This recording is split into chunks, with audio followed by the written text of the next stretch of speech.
আসসালামু আলাইকুম, কেমন আছেন সবাই? আশা করি সবাই ভালো আছেন। তো আজকের যে বিষয় নিয়ে কথা বলবো, একটা টয়োটা গাড়ি গিয়ার চেঞ্জ হয় না। তো গিয়ারের সমস্যা আজকে আমি আপনাদেরকে যেই বিষয় নিয়ে কথা বলবো সেটা হচ্ছে গিয়ার চেঞ্জ না হওয়ার কারণ এবং কোথায় থেকে কী লাইন আসে এবং গিয়ারের সকেটের মধ্যে কী লাইন থাকে।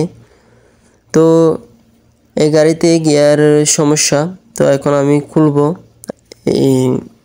তো আপনারা দেখতে থাকুন কি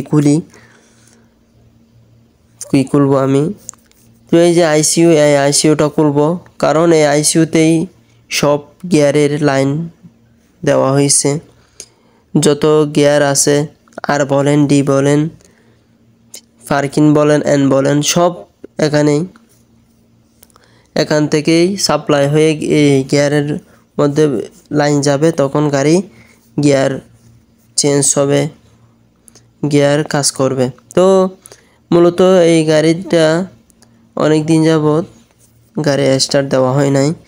তো খোলার পরে বুঝতে পারবো, আপনাদেরকে দেখাই কি সমস্যা হয়েছে গাড়িটা।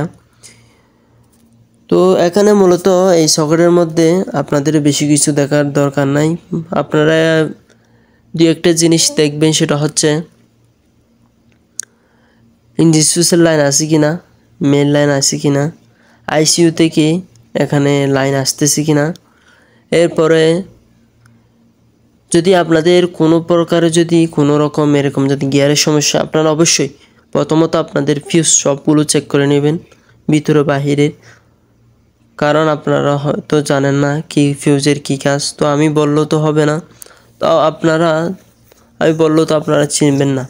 যারা ড্রাইভিং আছেন আপনারা চিনবেন না, আমি বললেও আপনারা চিনবেন না। তো অবশ্যই আপনারা ভিতরে বাহিরের সব ফিউজ চেক করে নেবেন, কারণ কোন ফিউজের কী কাজ অনেকেই জানেন না। তো সেই বিষয় নিয়ে আমি আরেকটা ভিডিও দিব, আপনারা সম্পূর্ণ ভিডিওটি দেখবেন।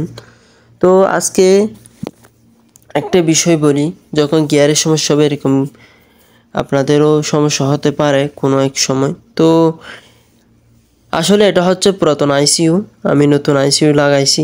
তো গাড়ি সব ঠিক আছে নতুন আইসিইউ লাগানোর পরে।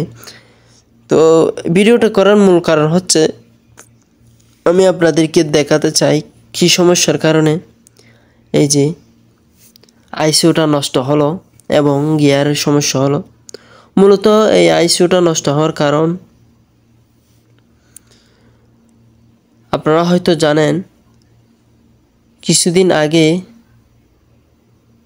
দুবাইয়ে অনেক বৃষ্টি হয়েছে, অনেক পানি হয়েছে। তখন গাড়ির সব ওয়ারিংয়ের সমস্যা।